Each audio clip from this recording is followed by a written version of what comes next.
Welcome to Golden Blue, everybody, home of the college football fan. And don't forget about the checklist. Hat check, sunglasses check, Pepsi check, notes check, sources check, and thick skin is a check. And don't forget to sing gear to represent your team and yourself in my background. Send it to P.O. Box 360, Liberty, South Carolina, 29657, and get yourself a shout out. On to the next video. In case you're wondering, these are the teams that we don't have represented for the mini helmets. As you can see, we actually have quite a few big brands that's not represented here at Golden Blue. So get your team represented here on Golden Blue. And you already know what time it is, so might as well sit down, brace yourself, and buckle up because you are entering the speculation zone. Well, it looks like the Arizona State president and athletic director are trying to give Pac-12 fans some hope because they came out in an interview and said Arizona State is committed to the Pac-12. First up, pick around the corner, he had an episode. It was episode 167, and it said ASU is committed to Pac-12 declared by its university president. 247 Sports says, Arizona State President Crow, Sun Devils committed to Pac-12 despite Big 12 expansion rumors. And here's what the president and athletic director said themselves.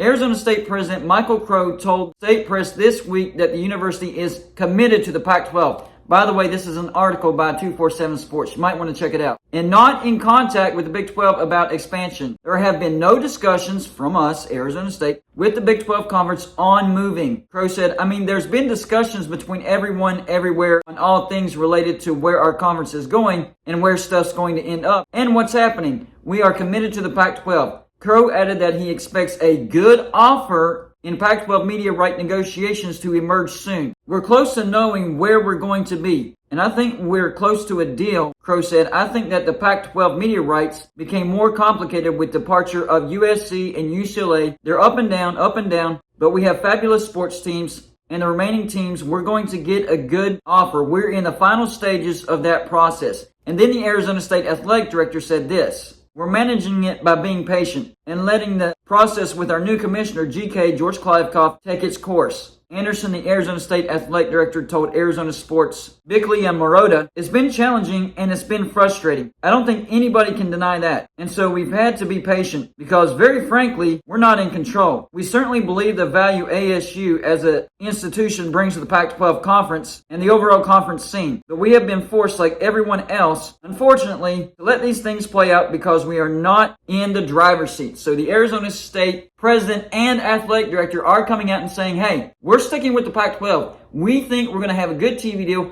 We think this TV deal is going to come out soon, and we think the Pac-12 is going to benefit from it. We're sticking with the Pac-12. We are committed to the Pac-12. Now remember, big deal was made about the Utah athletic director coming out and saying, give me a break, in response to a Dennis Dodd tweet saying that the Big 12 is still talking to these four corner schools. And remember, I talked about in that video where that could have been plausible deniability because that's used a lot. Remember the article that I read from Deseret News. University presidents and athletic directors, and who was just talking right there, the Arizona State president and athletic director, have long utilized a third party in negotiations when hiring personnel and coaches or when making changes in college expansion. That way they could say truly that they have had no personal contact, conversations, or talks with the coach, team, or league, but their representatives may have. Plausible deniability. Now, is that what I'm saying this is? No, not necessarily. I'm just saying you got to keep your mind open to these things. Because the fact is, the Big 12 has been talking to the four corners, Arizona State included. Now, I have maintained here at Golden Blue that Arizona State seems like that they're not interested in the Big 12. So this is actually backing that up. Maybe Arizona State really isn't interested in the Big 12. And I've also mentioned the legislation that keeps Arizona and Arizona State together. In other words, wherever Arizona is, Arizona State must be, and wherever Arizona State is, Arizona must be. But I've also heard that legislation doesn't exist anymore.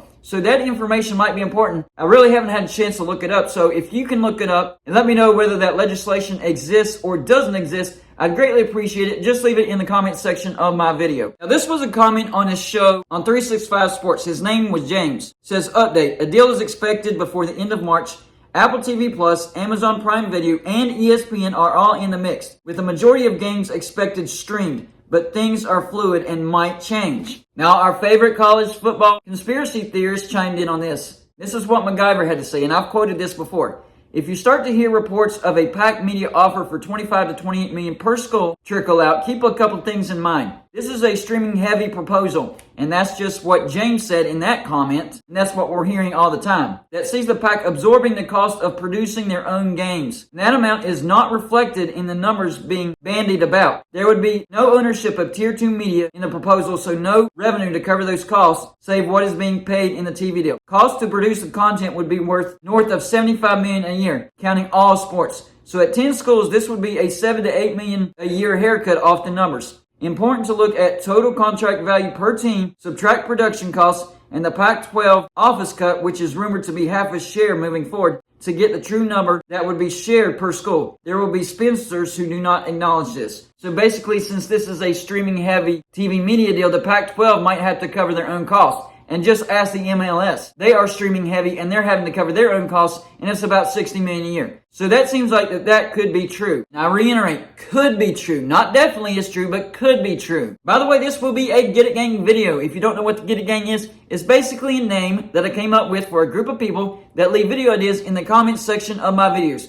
So if you think that you have a good video idea, leave it in the comment section of my video, and I just might use it on my next video. This is from Cody, #Warhawk, and it seems like Cody is a Colorado fan. Cody, if you're watching this and you're not a Colorado fan, please let me know in the comment section. I'm just going by what you said in your comment. Here's what he had to say. Not only would this TV deal be atrocious, but GK, George Kliavkoff, has made a number of comments that frankly are not acceptable for a commissioner to make. He's taken a number of shots at the Big 12 and has falsely accused him of things on several occasions and said them to the media. That's not tolerable, and the Big 12 has a right to be pissed at him. Multiple times he has outright lied to the media about things like the financial status of UCLA. Multiple times to reporters inside the Pac-12. He knew full well of what UCLA's financial situation looked like, and he still lied about it. He also lied to the press about Pac-12, ACC, and Pac-12, Big 12 mergers on multiple occasions, and then he backstepped when caught in those lies.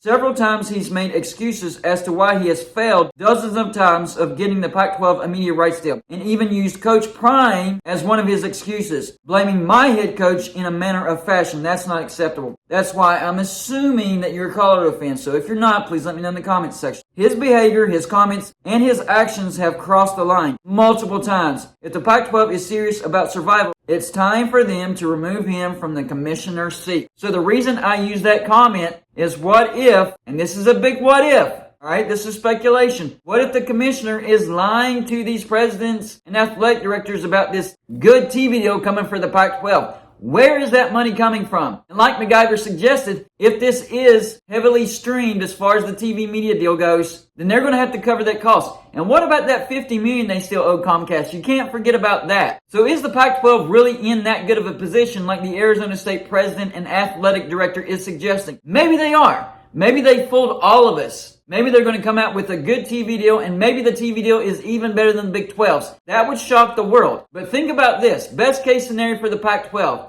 They do get a TV deal. They can keep everybody together. And remember, they're looking at San Diego State, Colorado State, SMU, and a fourth mystery team to try to keep their numbers up. So let's say the Pac-12 does stay together. Well, they're going to have to go through all this all over again in about 5 years. So this is my opinion. If these teams don't leave now, they will leave in the future because George Kliavkoff has not made good decisions for the Pac-12. So unless he changes his decision making, this is going to happen all over again, and he's basically just buying the Pac-12 some time. Now maybe the Pac-12 can backfill when they lose members, and when you really think about it, them looking at San Diego State, Colorado State, SMU, and a mystery fourth team, it does seem like the Pac-12 is actually preparing to lose members. Because if you would have said to Pac-12 fans about, 5 years ago, hey, you're going to lose USC and UCLA, and then you're going to be talking to San Diego State, Colorado State, SMU, and some mystery team, they would have laughed in your face and said, there is no way we would ever bring in those teams. So it's showing signs of desperations and that the Pac-12 might know that teams are about to leave. But if teams don't leave, they're going to have to go through this all over again in about 5 years. Brett Yormark is trying to set up the Big 12 for a better TV negotiation next go-around instead of having to survive again the next go-around when the current TV deal is up. So y'all let me know in the comment section. Number one, do you think George Kliavkoff has been lying to these schools saying, hey, we're going to get a good TV deal, when in fact the TV deal that's coming is not going to be good at all? Number two, do you think the Pac-12 actually survives this but has to go through it all over again in the next go-around of TV deal negotiations? And number three, this is an important question. If Arizona and Colorado do in fact leave and go to the Big 12,